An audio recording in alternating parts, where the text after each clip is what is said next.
वो लोग कहते हैं कि वो भी सीमान के हैं, हम भी सीमान के हैं। दल बड़ा होता है, साहबदीन बड़ा नहीं होते हैं। साहबदीन जब साहबदीन साहब जिंदा रहते थे, ये लोग मंत्री संतरी रहते थे, तो जो कोई काम होता था तो कहते कि एक बार साहब के यहाँ चले जाइए, साहब से कहलवा दीजिए। यही बात नहीं, यही ना हकीकत था। हम साहबदीन साहब के कुकृत्य का उस समय भी विरोध किए थे, जब उनके पसीना से चिराग जलता था। और उस समय ये लोग साहबदीन चालीसा पढ़ा करते थे।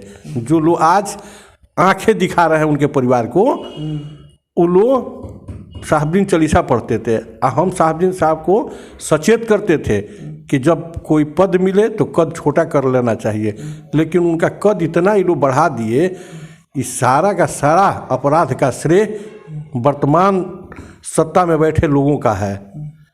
उनको वो अपने लिए हत्या नहीं करते थे, पार्टी के लिए हत्या करते थे, अपने लिए नहीं, यहाँ के लोगों को विधायक बनाने के लिए हत्या करते थे।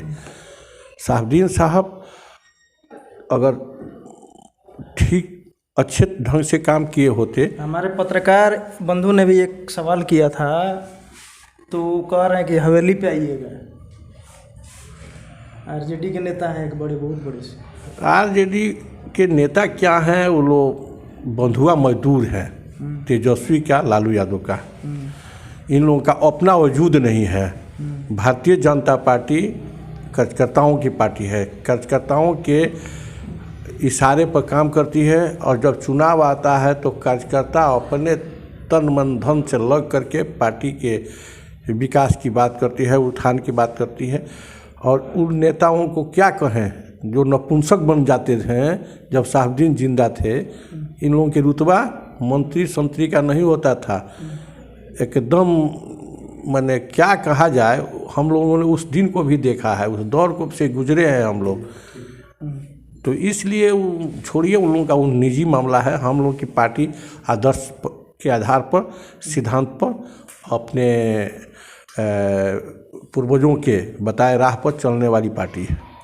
जो भी दर्शक देख रहे हैं उनसे क्या कुछ कहना चाहिए? दर्शकों से कहेंगे कि अन्याय अत्याचार हमें नहीं करना चाहिए। पद मिले तो कद छोटा करके सेवा भाव से काम करना चाहिए। हमको जब मिला मौका तो मुझे लगा कि दिल्ली में सिर्फ रहने और खाने की व्यवस्था कर दी जाए।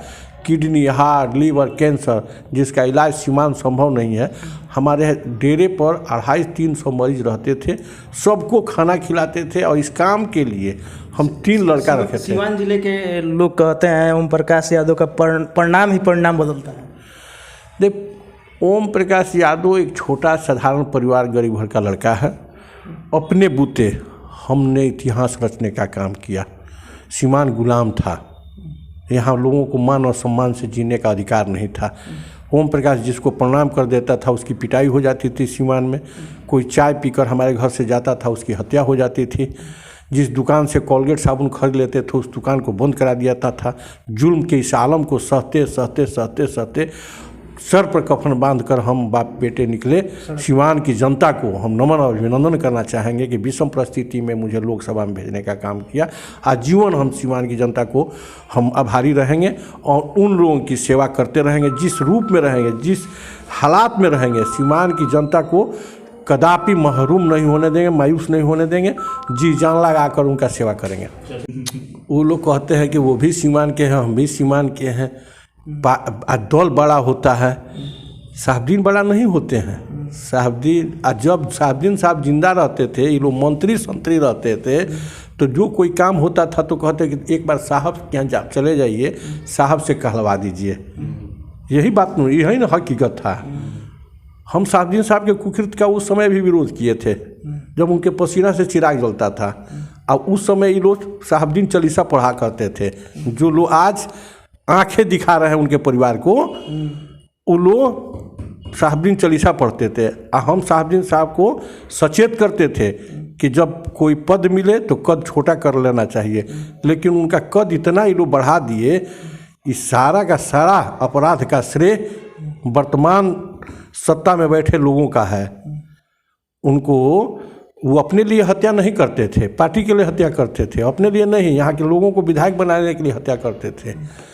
साहबदीन साहब अगर ठीक अच्छे ढंग से काम किए होते। हमारे पत्रकार बंधु ने भी एक सवाल किया था, तो कह रहे हैं कि हवेली पे आइएगा।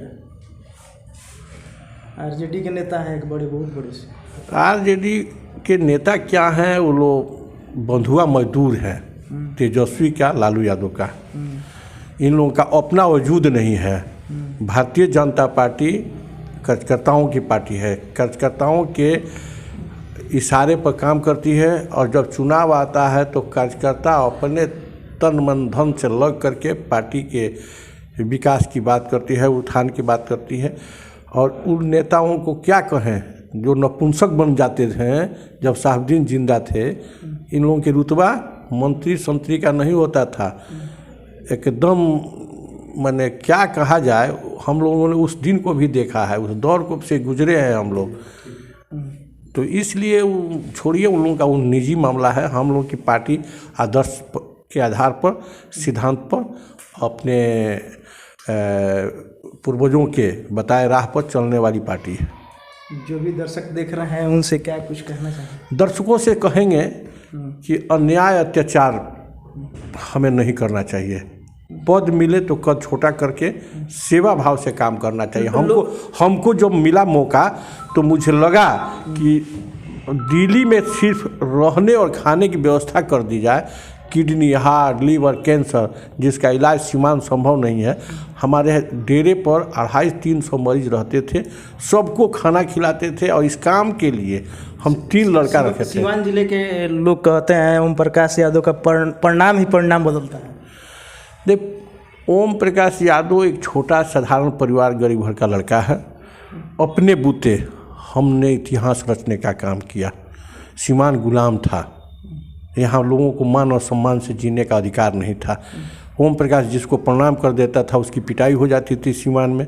कोई चाय पीकर हमारे घर से जाता था उसकी हत्या हो जाती थी। जिस दुकान से कोलगेट साबुन खरीद लेते थे उस दुकान को बंद करा दिया था।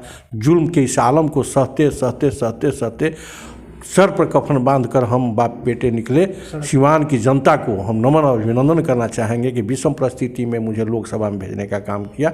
आजीवन हम सिवान की जनता को हम आभारी रहेंगे और उन लोगों की सेवा करते रहेंगे। जिस रूप में रहेंगे, जिस हालात में रहेंगे, सिवान की जनता को कदापि महरूम नहीं होने देंगे, मायूस नहीं होने देंगे। जी जान लगाकर उनका सेवा करेंगे।